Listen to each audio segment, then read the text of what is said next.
It's Back to the Future Day. Where are all the time travelers? Well, humans can't travel through time. Darn it. However, particles might be able to. Dr. Ronald L. Mallet thinks that this is possible, and even had this whole Discovery documentary made around his idea. And I don't know how his machine's supposed to work, but something about lasers and sending quantum particles backwards. Now here's the thing, we don't need to build that machine. All we have to really do is build the receiver that would receive these particles. Because if we received any messages, then that means we would have built the machine. And if we receive no messages, that means that we didn't build the machine, or we built the machine and it didn't work.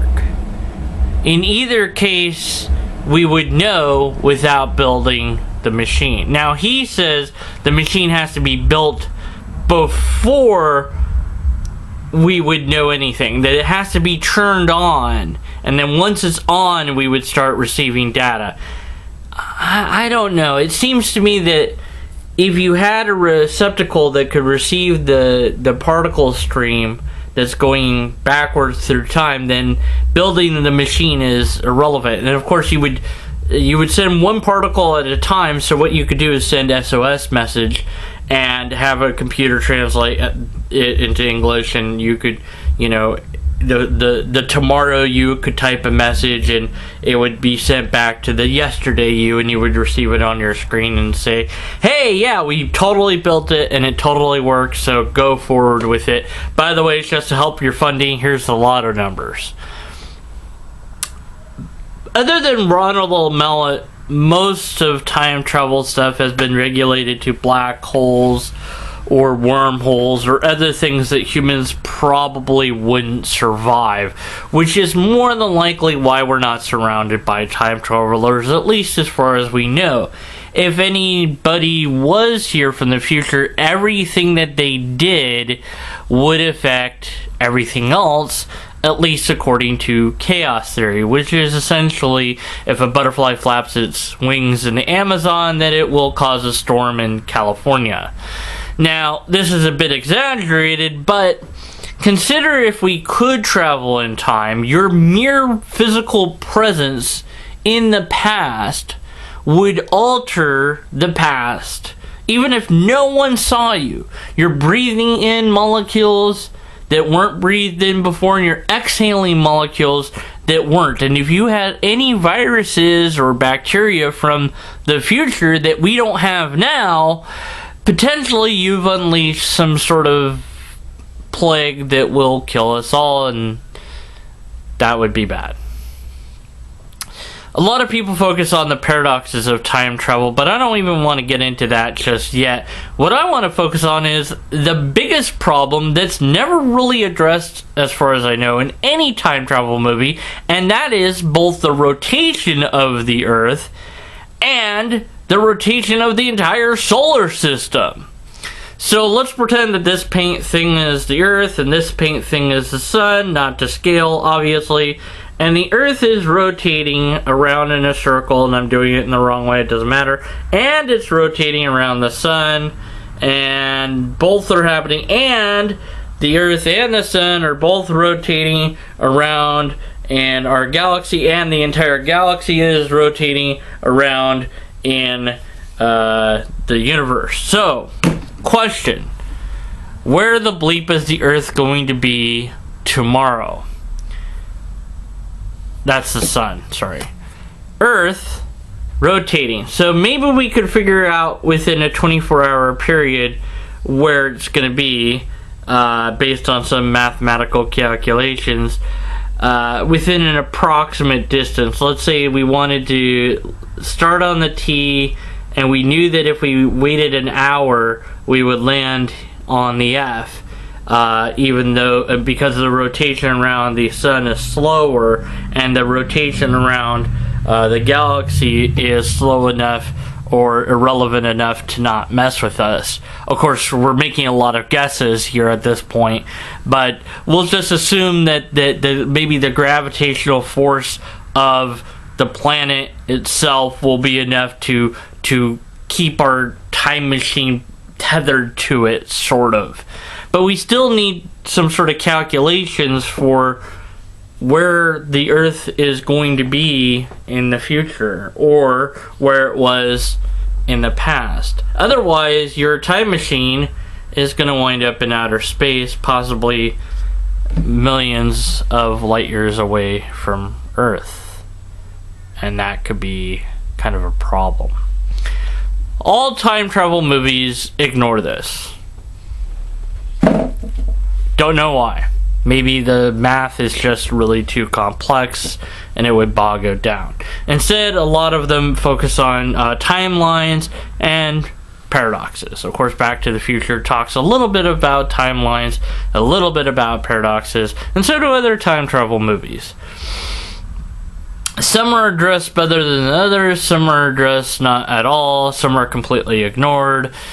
And there's all sorts of different ways to look at this, but I have this most simplistic methodology, which I call the penny paradox. And seeing as how I don't have a penny within my reach, I'll just use these paint cans once again. So I'm going to change Earth to be a penny, and this pink paint will be another. It will be the same penny, okay? So here's what you do. You have a time machine that works and figures, the Earth's rotation and all that. So you not only are able to calculate that you're going to be able to start and you're going to be able to leave the time field from this location, and you did the math, or your supercomputer did the math well enough so that you'll return to the exact same location that you wanted to. That's a lot of math. Okay, but at any rate, let's just pretend you did that. So we place our penny down, and we wait, let's say, 4 hours. Now, we pick up our penny, and we go back 2 hours in time, and we place it next to the other penny. Now, as we wait 2 hours, we catch up to our other self. In fact, our other self's already there waiting, like, hey, how's it going? And you're like, oh, nothing much, I'm just putting this penny next to this penny. And now there's two of you and 2 pennies. And so you get to the 4-hour mark again after 2 hours, at least from your perspective, and you're like, well, you could do it again, or you could have your other self do it. It doesn't really matter. You go, okay, well, I'm gonna see you later, or maybe sooner. You pick up the 2 pennies, you take them back, let's just say an hour this time, and now you have 4 pennies and 3 yous chilling out, waiting for the hour to expire. So then an hour passes, there's 3 of you, there's 4 pennies, one of you picks up all 4 and goes back at half an hour, and now you have, so the question becomes, how many pennies are there the first time? So the first you that leaves the penny with the intention of coming back, when the 4 hours hits, there should be already a pile of pennies, as well as during the time that you wait, there should be several yous appearing from different periods of time, setting down pennies next to the other penny. So the question is, how many pennies will there be? Will there be like an infinite stack of pennies and yous? Or will you have to arbitrarily decide, we're going to stop when we hit 100 pennies and 99-ish of us? So the penny paradox is, of course, unresolvable because we don't have time travel, but it's an interesting thought experiment. The other question would be whether or not the quantum value of the single penny would cancel out? Like, would it be matter hitting antimatter? Would it be that the two quantum things cannot exist in the same place at the same time? Well, one's a little bit older than the other, but does that make any difference? I don't know. And also there's this thing of paradox, of course, and maybe our thoughts about paradox are completely and utterly invalid.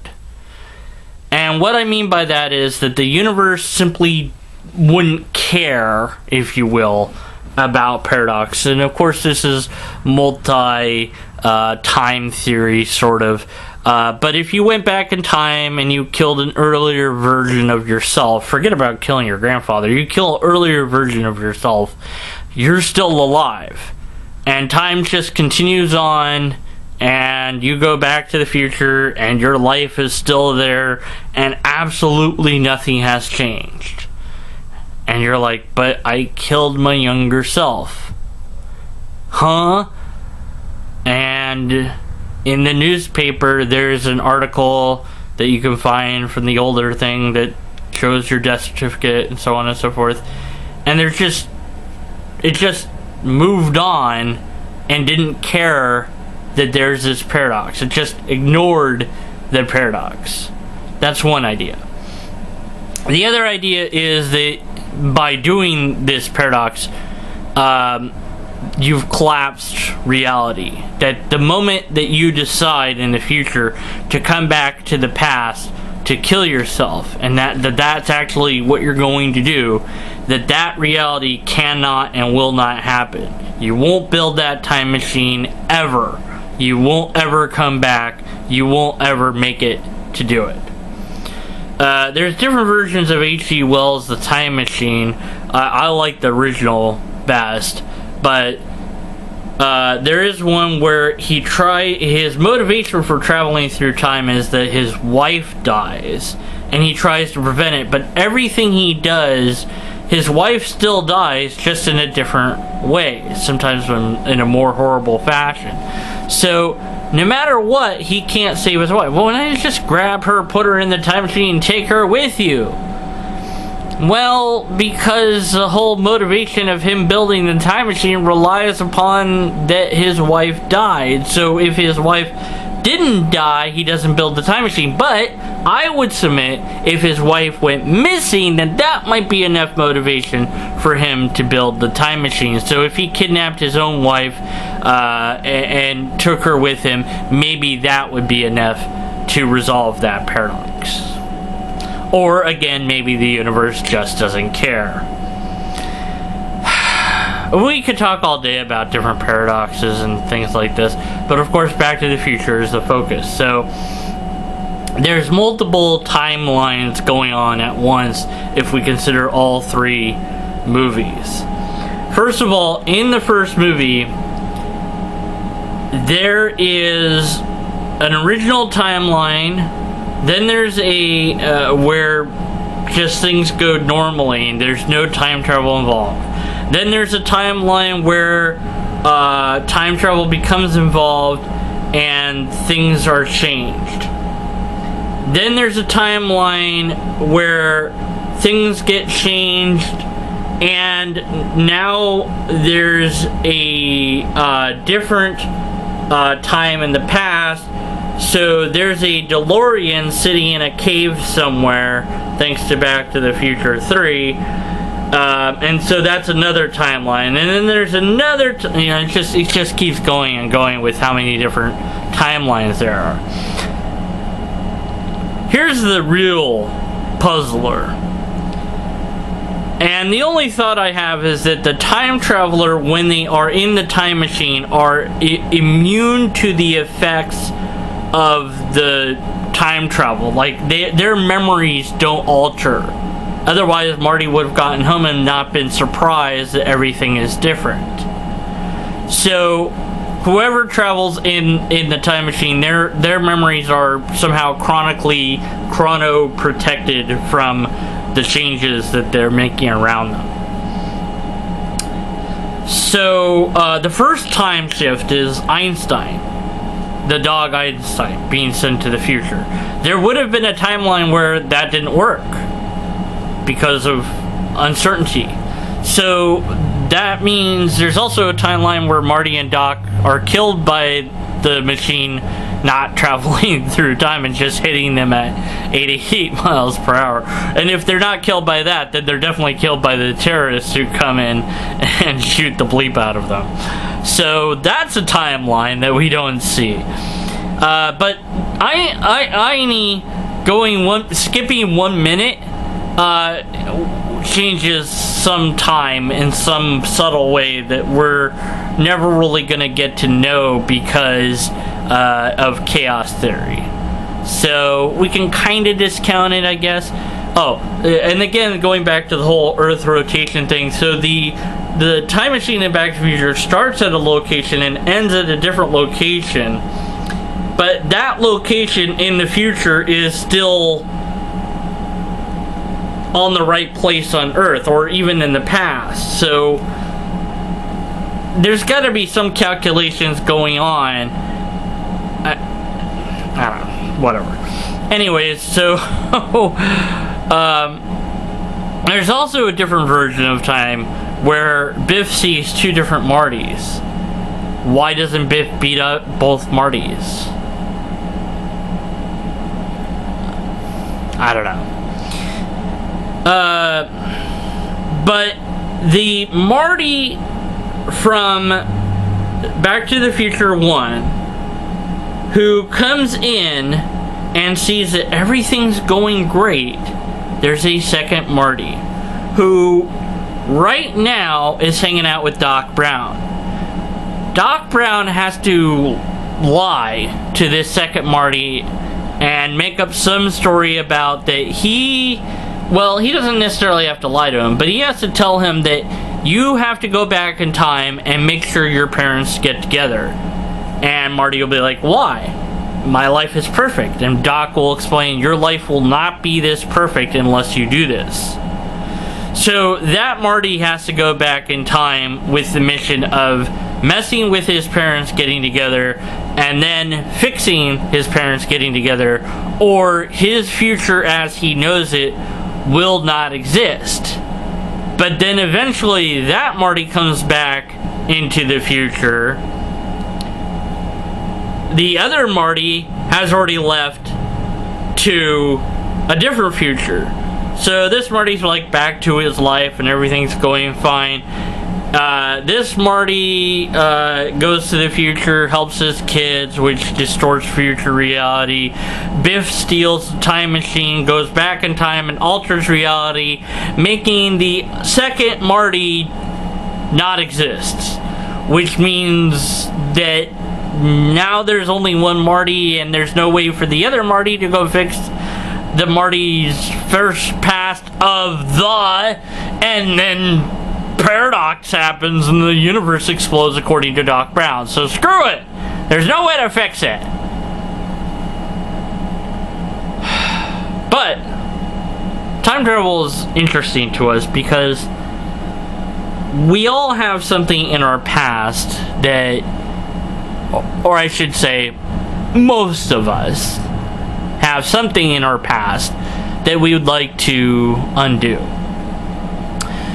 Star Trek The Next Generation episode Tapestry deals with this. So he has a regret about his artificial heart, and Q takes him on this journey and shows him how his life would be different. It's kind of a wonderful life sort of thing. One single change changes everything. One single tiny difference changes everything. Chaos theory says, you move a fan slightly to the left and that just changes things, but we don't think on that scale. We think on bigger scale. So when I went back in time and I gave myself the lotto numbers, that changes all of this instantly. Everything around me now is different. And in fact, my memory is also different. And my past self is aware that I came back in time. And so my future self is also aware that I gave myself the lotto numbers. But I know I won the lotto, so I'm like, well, I have to do this now. I have to give you the lotto numbers. I have no more choice in the matter. My free will is gone. If I don't do this, then this doesn't happen, so I must do this. It's kind of messed up. I think that whenever we reflect upon, I wish I had done this different, I wish I had not done this, or whatever, instead, let's reflect upon the now. Because the now is what we can do something different with.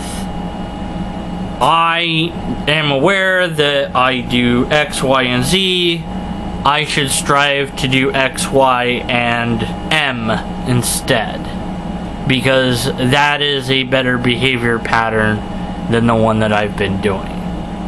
Maybe you're trying to quit smoking. Well, just go cold turkey. It's just time to do it. Just do it. No more excuses. Just do it. And it's going to be hard, but just do it. Maybe you haven't written that long-lost relative in years, but they're on your mind. So just write them. Who knows what the consequences will be? Who cares? Just do it. Because the here and now is what we have for sure. And as far as time travel goes, the only way that we can go is forward. Until next time, remember, unless and until we have a logically coherent argument, we must continue to be skeptical of the Great Scott, it's heavy!